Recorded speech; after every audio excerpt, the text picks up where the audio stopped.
This is to present DepEd City of San Jose del Monte accomplishments for the month of March.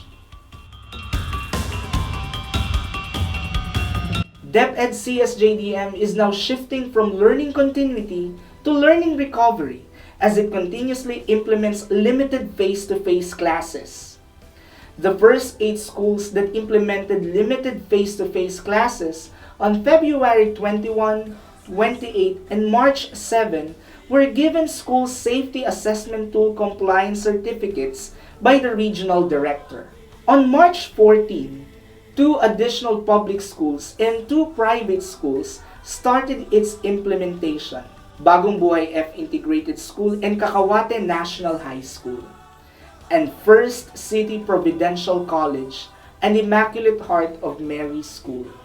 DepEd Region 3 officials also met with the school heads, supervisors, and other SDO officials and provided updates on the implementation of limited face-to-face classes. While waiting for the permission for elementary schools, the SDO expanded composite team is continuously validating private schools.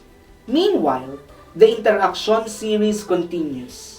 The SDO officials met with barangay chairpersons and discussed the implementation of limited face-to-face classes and other matters concerning public schools. The barangay chairpersons led by ABC President Honorable Joseño Lorenzo also showed their support on the implementation of limited face-to-face classes by signing in the panunumpa ng pakikiisa.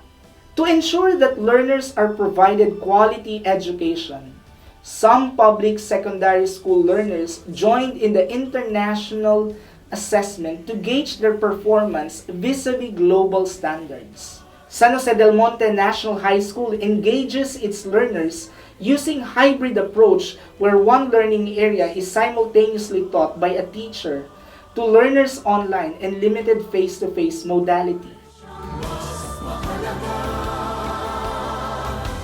Okay, so just type 1 if you want to answer. Okay, on the other class. Okay, yes, Jan, thank you. Please read classroom number 5. Class rules number 5. Always express yourself in English language. Okay, so thank you very much. That's about our previous lesson. Okay, anyone who can remember? Yes, let's start from face-to-face class. Parameter and statistics. Okay. Recognizing the need of learners in different modalities, the schools division implemented Project Radio, which aims to supplement the learning resources given to learners which can be played through the transistor radios donated by the local government. Join me and let us study more about the soil. Do you think types of soil are exactly alike? Pabalat making contest through the talent exposure in the arts and the 2022 Schools Division Virtual Mathematics Fair were also conducted. The early registration for all incoming kindergarten, grades 1, 7, and 11 learners in all public schools is conducted from March 25 to April 30. This allows DepEd to make necessary preparations and adjustments of plans for the incoming school year. On health and wellness of teachers, staff, and learners. As of April 1, 2022, there are 3,589 vaccinated learners aged 5 to 11 years old, while 34,164 vaccinated learners for 12 to 17 years old. A total of 4,899 or 99.25% teaching and non-teaching personnel have already been vaccinated, and 1,618 or 32.78% have received booster shot.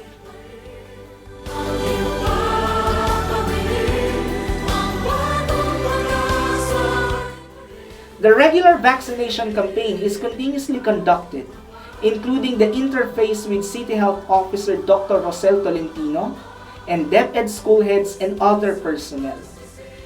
Dr. Mary Ann Soriano, DepEd Medical Officer, also conducted an orientation and vaccination with the dumagets. On human resource management, in preparation for the incoming school year, DepEd CSJDM is already calling for Teacher 1 applicants. An orientation with school heads was conducted to ensure that documents submitted are verified. The Schools Division Selection Committee have also deliberated on the process flow of this year's selection. To ensure access to all learners, DepEd CSJDM met with the Azadis and learning facilitators of the Madrasa Education Program. Wilma Abella also discussed the documents needed for the appointment of the learning facilitators. Newly hired and newly promoted teaching and non-teaching personnel were oriented and sworn to office by SDS Dr. Merlina P. Cruz during their appointment day. On performance management and recognition, DepEd CSJDM also celebrated International Women's Day through a Thanksgiving Mass and fun activities participated in by SDO personnel. The 2022 Women's Month celebration culminated through an awarding ceremony recognizing the outstanding women in SDO, schools, and community. With the gradual resumption of classes, the Basic Education Learning Continuity Operational Plan was also revisited to ensure that programs and activities are implemented. To ensure that performance of the Schools Division is in consonance with international standards of supreme audit institutions, the Commission on Audit led by State Auditor Rosario Carmen D. Carpio conducted an entrance conference with the SDO and implementing units. On resource management, Mayor Arthur B. Robes facilitated the turnover of gadgets to DepEd under the Project Tablet.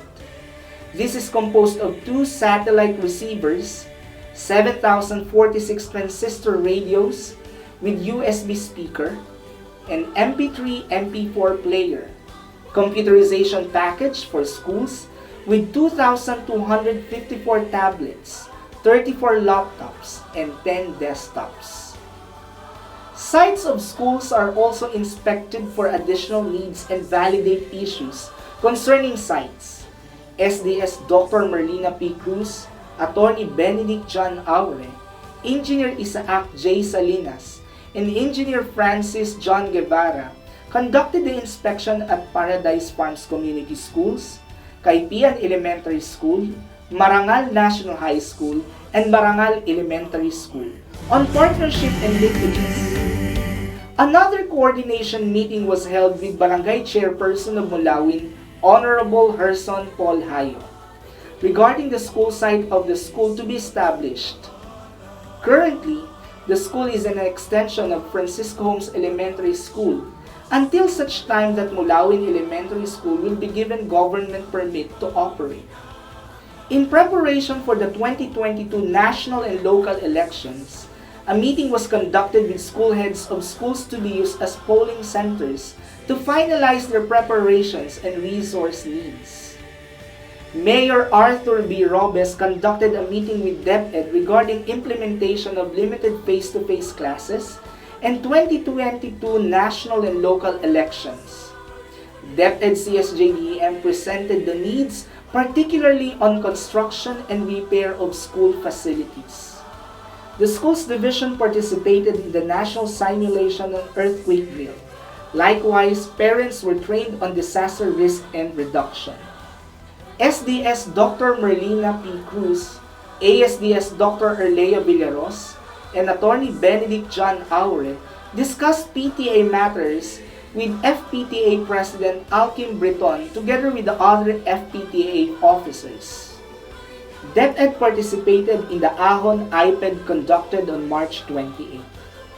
DepEd CSJDM, represented by Sir Christopher Albino, also participated in the Ancestral Domain Visitation organized by NCIP Bulacan and reported the status of CSJDM IPED school establishment, the IPED for ALS, and the vaccination campaign for Dumaguete joined in the convergence of executive branches of the government held at the Pleasant View Residences Covered Court, which aim to harmonize aid and humanitarian assistance and enhance agency coordination for a more reliable delivery of government services.